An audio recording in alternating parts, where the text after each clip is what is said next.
Welcome back, everybody. 'Tis the season where we're trying to maybe think about being a little healthier after not being so healthy over the winter break. You're listening to the Frank and Jill Show. Jill Farmer, Frank Cusimano, very glad to be with you on this Thursday morning.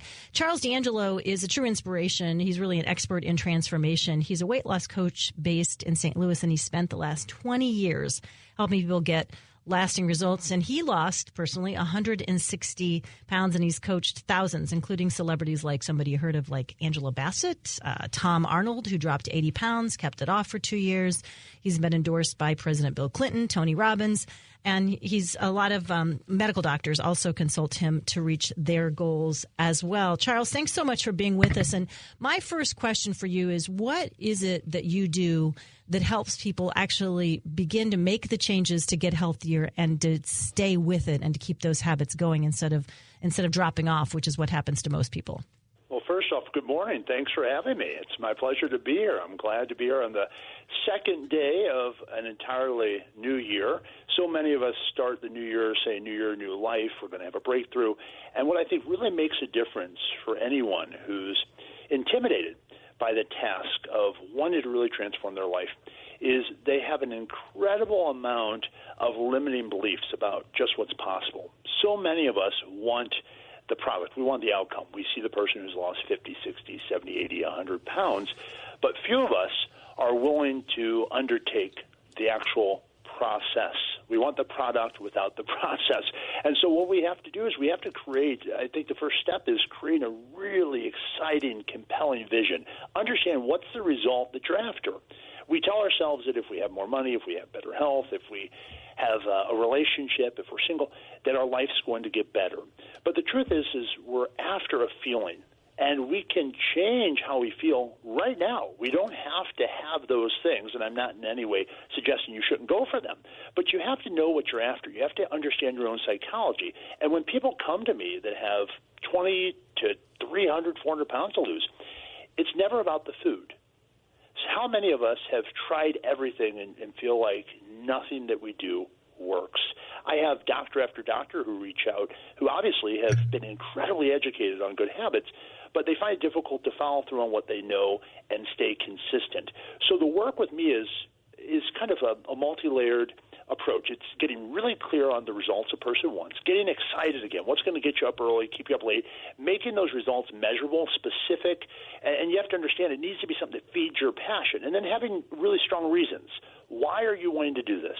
As I said, if you have an outcome, but it's not supported by reasons that not only are going to enhance your life, increase the quality of how you feel every day, but also increase the quality of everyone around you, you have to have very strong reasons to stay consistent when life gets difficult. Because I'm not one of these guys that's Mr. Positive that's going to say you're not going to have any challenges. Just when you set a goal, it's as if the universe conspires to test your commitment to that. So you have to have strong reasons. And then you have to have a roadmap. You have to have a massive plan of action. You need to decide this is exactly what I'm going to do. It needs to be specific. It has to be real high resolution, not general. And you need to start taking action that day. And through all that, you ask yourself, through this process, who am I becoming? Not just what am I getting, what are the outcomes, but who am I actually becoming, who am I growing into through that? So in a summarily kind of quick way, that's what the process of working with me looks like. So, Charles, part of your success, I believe, is that you are really passionate and you let it all hang out when you deal with one of your clients, that you have to show some tough love and you're not afraid to really jump him or her. Tell me about that. I don't know if I would say jump him or her, but I always tell clients that I collaborate with the healthy part of themselves. Because I think that there's always two Charleses in front of the client. And by that I mean I was 360 pounds as a kid. I could have been the king of excuses. I grew up in a family of very modest means. My mother, while she didn't struggle with her weight or food, struggled with alcoholism and prescription drug addiction. My father's side of the family, like you, Frank, Italian.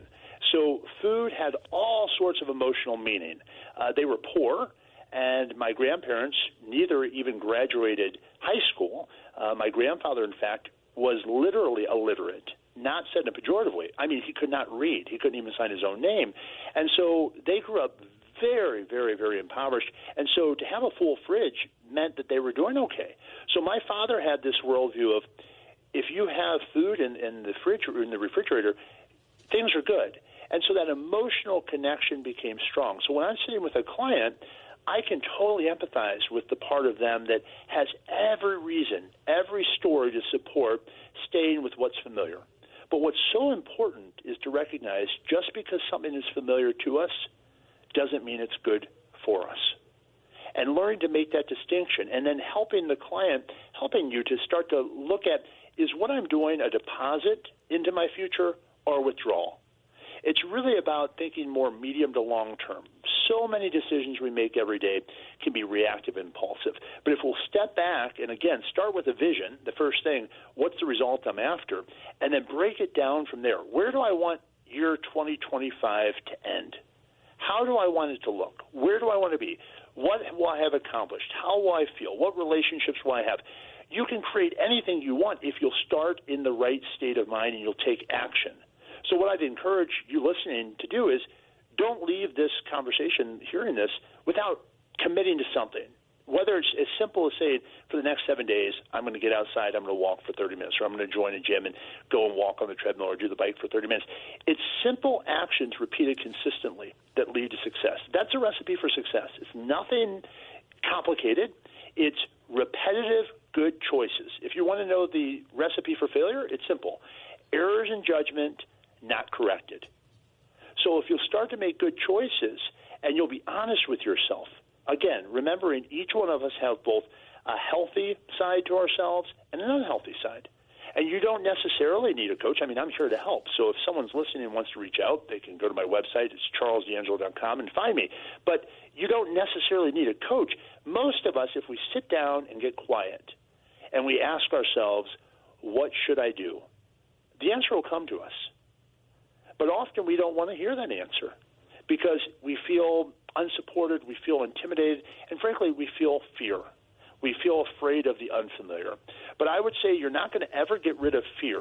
You need to be more afraid of the direction you're headed without captaining your own ship than you are of actually making choices and taking responsibility to get your life where you want it to be. Okay, so I've heard you talking about earlier when I would call it the knowing-doing gap, right? So there's nobody who knows more about physical health in general than doctors, but yet many of them have a hard time getting healthy because of time and other constraints, and it's just, shifting patterns because they're doing so many other things in their life. And so I work a lot with physicians on time and stress management issues.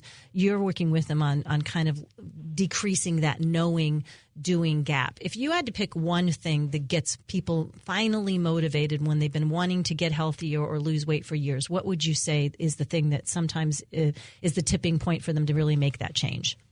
So I think there's a lot to what you just said, Jill. First, I think it's all of a piece. I think that in your work with your clients, you probably recognize that having a strategy and having a schedule is critical. Mm-hmm. There's one project each of us can undertake today, and that's beginning to work on our own life force. That's the foundation of everything. It doesn't matter how well your business is doing, whether or not you have a number of zeros at the end of your bank account. If you don't have the energy every day to get out into the world and really meet the day with a lot of excitement and enthusiasm, how many people do we know that have it all and commit suicide? I mean, people that make everyone else happy but themselves. So it's not, I wish I could give you a simple answer is here's the one thing you need to tell yourself to get yourself to change. But in now 21 years of coaching, I've come to appreciate what I would consider the mystery of transformation, that there's a certain timing. How many people do you know, maybe in your own life, maybe family members, that there's every reason every other person could point to for that person to make a change? How many of us have stayed in things that don't work too long? Have you ever been in a relationship that everyone around you would tell you it's not a good relationship, it's toxic, it's unhealthy, but for whatever reason, you're not ready? So I think you've got to recognize there's an aspect of mystery to transformation. Timing has a lot to do with it, and readiness has a lot to do with it. When a person comes to see me, the best I can hope for I always tell people they give me a tremendous amount of credit for changing their lives, but I say, no, you change your life, and I'm grateful that I got to play a part and be a part of the process. But it's the person and them taking action that's actually responsible for the outcome. And knowing what to do has a major influence, but emotional understanding is even bigger. Understand your own psychology. What does food really mean for you beyond just nourishment? Is it a distraction? Has it become a consolation? Is it something you're using now to kind of anesthetize or treat something you're not wanting to look at? Have you a history of trauma? Many of my clients suffered terrible early life adversity, sexual molestation, physical abuse, emotional neglect, and it's very easy for a child who's totally dependent, unaware of their resources, in many ways lacking resources, very difficult to get through life without something that's going to give them a sense of certainty and meet their need. And so those early patterns we learn at a time where we're not as